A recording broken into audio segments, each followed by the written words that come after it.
Hello there YouTube and welcome to my latest Fallout 4 build, The Survivor.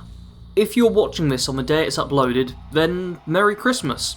I'd like all of you to consider this build my Christmas present to you. With this build, you won't have to worry about spending hours searching for the right gear, or having to leave behind great legendary weapons, just because it doesn't fit the character. This individual has rapidly become one of my favourites, and I hope it will become one of yours too. Remember, if you enjoy the videos I make, then subscribe to the channel. The more subs I get, the more content I can start making for you guys. Without further ado, let's get on to what makes up this character. The Survivor has Strength 9, Perception 1, Endurance 10, Charisma 1, Intelligence 1, Agility 2 and Luck 5. A strength of 9 is going to give us plenty of carry weight for all the different loot we want to take with us, and also lets us viably use melee and unarmed on occasion, especially during the early game. Perception has been dropped to 1 for this character, as we don't really need it any higher. Sure, you won't have good VATS accuracy, but that's the only real downside.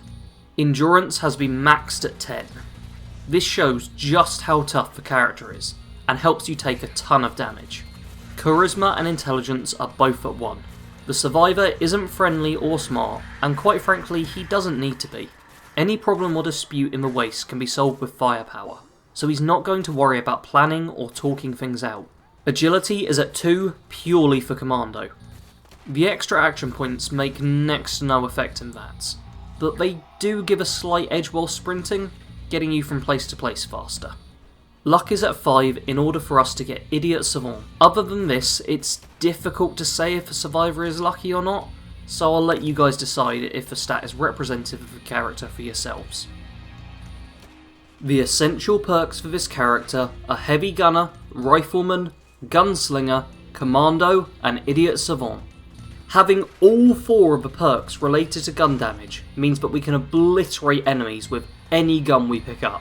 This grants the build some great versatility, and you also won't have any crafting perks, so you will want to regularly switch out weapons to more powerful versions as you travel. Idiot Savant is here to keep you levelling at a good rate. This perk more than makes up for low intelligence, and makes you level similar to a 10 intelligence character, providing plenty of perk points to spend on those damage perks. The recommended perks are Solar Powered, Life Giver, Chem Resistant and Bloody Mess. Solar Powered and Life Giver both make this character even tougher. At their maximum ranks they will also give you health regen, reducing the amount you have to heal yourself manually. Chem Resistant will let you use as many chems as you want without having to worry about side effects and withdrawal. Go crazy on Jet, Psycho and anything else you pick up. Bloody Mess is very helpful for this build, as the damage boost applies to all weapons instead of a specific class. As this character will happily use any weapon he finds laying around, this perk is going to help you consistently deal damage, even when you don't yet hit the criteria for the specific perks. The role-playing perks for this build are Pain Train, Steady Aim and Basher. Pain Train is a really fun perk, and means that you can use your power armor as the weapon. This fits in really well for the character, as not only everything you pick up is dangerous, but so is what you're wearing. Steady Aim stops you having to worry about all that tiresome aiming. Just point, shoot, and everyone drops down dead. Finally, the Basher perk makes it far easier to kill enemies with a gun bash. If you want to pistol whip an enemy to death, then get this perk. The Survivor had a difficult childhood. He was raised in an orphanage and never knew anything about his parents. At school he was bullied and didn't have any friends. He wasn't smart enough to get good grades either, so when his school days were over, he left with pretty lackluster results. Not having many options open to him, he decided to join the army. Normally, when a civilian goes through military training, they are psychologically broken down and then rebuilt. With the Survivor, this didn't seem to take place. He would follow orders without hesitation, and never uttered a single word of complaint. Training also is meant to make everyone band together as a unit, but once again this didn't happen with the Survivor. He was always separate from the group, and didn't form the same bonds that the other soldiers made. He was definitely a soldier at the end of it, but the training had done very little to change him as a person. Despite not having bonded with the rest of the squad, he still worked effectively with them, and trusted them. The squad worked on several missions together with relative success, not being particularly outstanding, but certainly being a benefit to the military. As the war intensified, the squad were deployed to the front lines, and struggled to not only win fights, but just to stay alive. Every week they would see members of the squad killed and replaced with a fresh recruit. Within a couple of months, there were only a few original members of the squad left, including the survivor. During a scouting mission, the squad were ambushed by a group of Chinese soldiers, who managed to take down 2 of them before they were able to escape. The squad was forced to go further into enemy territory in order to evade the attack. They ended up taking position in an abandoned building, regrouping and considering their options. There were only 6 of them left, and as they were deciding what to do, another squad of Chinese soldiers closed in around them. The officer of the group told them that they didn't have to die. Instead, they could join with the Chinese forces and live a good life in exchange for any knowledge they could provide. The Chinese officer did explain that the offer was only to be taken up by one of them though, and punctuated his sentence by shooting one of the squad in the head, splattering brain and bone over the other members. The survivor turned to look at the rest of his squad, and was presented with the sight of them all drawing their weapons. He dropped a grenade in front of him, causing both sides to dive for cover. After a few seconds of silence with the grenade not going off, both sides realised that the survivor hadn't pulled out the pin. This led to a brief firefight between the two sides, which left the Chinese officer with 3 men at his disposal, and the American squad was only left with the survivor and 1 other man.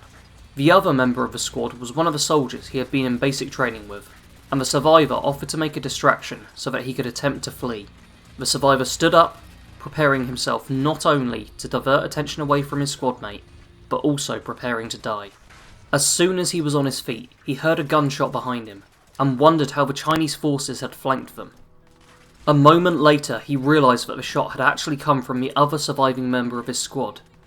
Realising that he had just been shot in the back, and was in a state of shock, he turned to face the man, and was greeted with a second shot, going straight through his face, cheek to cheek, splintering his teeth into his tongue, and filling his mouth with blood. He fell to the ground, and was greeted with the sight of the other member of his squad walking towards the Chinese forces with a smile on his face. The officer shook the hand of the soldier who had just shot him, and then proceeded to fire 2 more rounds into the survivor's chest. The Chinese forces then left the building with the surviving squad member, leaving the survivor alone to die. What they didn't expect was for him to stand up a minute later, pick up a discarded rifle, and track the Chinese squad. The survivor was able to position himself at the top of a hill, and saw the Chinese squad moving towards a transport vehicle. Crouching down and shouldering the rifle, the survivor fired 3 shots in quick succession, before his rifle jammed. His shots had taken out the 3 Chinese soldiers, but the officer and turncoat soldier were still alive. The survivor charged down the hill as the 2 men began to open fire upon him. Despite taking a few direct hits on his way down, he reached the Chinese officer with enough force to knock him off his feet with his charge. Once the man was down, he grappled for the pistol he was holding. Forcing it from the man's hand, he pointed it at the officer's face and squeezed the trigger. As the man's head exploded, he raised his own head to look for the turncoat. The man was running as fast as his feet could carry him to the transport. The survivor raised the pistol and shot the man in the back, causing him to fall to the ground. He walked towards him slowly, pistol still in hand. Once he reached him, he planted a firm boot on the bullet wound in the man's back, causing him to scream out in pain. Feeling the rage wash over him, the survivor repeatedly smashed the butt of the pistol into the back of the man's skull, caving it in and continuing to strike even when the bone had given away to brain. The survivor stepped back, unloaded his pistol into the dead man's corpse, and got in the transport. He drove all the way back to his base before passing out from the pain. He was patched up, but as soon as he was well enough to stand, he left the army. After leaving the army, he will live as normal a life as he can, but once the bombs fall, he will once again see the horrors that man can commit. Everyone is just out for themselves, so he may as well do the same. If you don't kill them, then they will kill you. It's survival of the fittest, and this man is the ultimate survivor. The survivor will be siding with the Nuka World Raiders. He doesn't trust any of the factions, but he at least knows where he stands with raiders. Help the 3 separate groups out as much as you can, but always be prepared for them to betray you if you show weakness or displease them. Early on in the game, I would advise switching out companions at a fairly regular basis. The survivor won't trust any of them, but knows the advantages of having someone to draw fire away from him. For an endgame companion, I recommend going for Gage. Although this character will never fully trust him, he understands that Gage benefits from the pair of them both staying alive, so he will feel somewhat safe around him. This build is designed to pick up literally any gun in the game and wield it effectively. There aren't any specific weapons for this build for this exact reason. Instead, just use all the best legendary weapons you get your hands on. This means that you won't have to say no to any legendary gun you find, just because it doesn't fit with the build. Everything works for this guy, so use everything. Although this character doesn't do any extensive weapon modding, try to put bayonets on your guns if you can, to increase bash damage further. For your armour, you will want to wear spiked armour. This looks utterly badass, and suits the character really well. Unfortunately, it doesn't offer much resistance, so you will also want to grab the overboss power armour to walk around in. Before you get this power armour, just use basic raider power armour instead. This build is easy and fun to play for absolutely anyone. If you see a gun, then pick it up and shoot it. If you enjoy it, then stick with the gun for a while. If not, then just grab another gun and test that one out instead. Focus more on just enjoying yourself within the world than doing specific quests, but do try to do as many raider quests as you possibly can, including taking over the Commonwealth. Thanks to all of you who watched this build until the end. If you aren't already, then make sure to subscribe to the channel, and if you did enjoy the video, then hit the like button. As it is Christmas, I'm willing to consider subscribing to the channel as a Christmas gift from you to me. If you want to keep up to date with all the goings on with the channel, then follow me on Twitter and Facebook. Links are down below. Once again, thank you all for watching, and I wish you a Merry Christmas.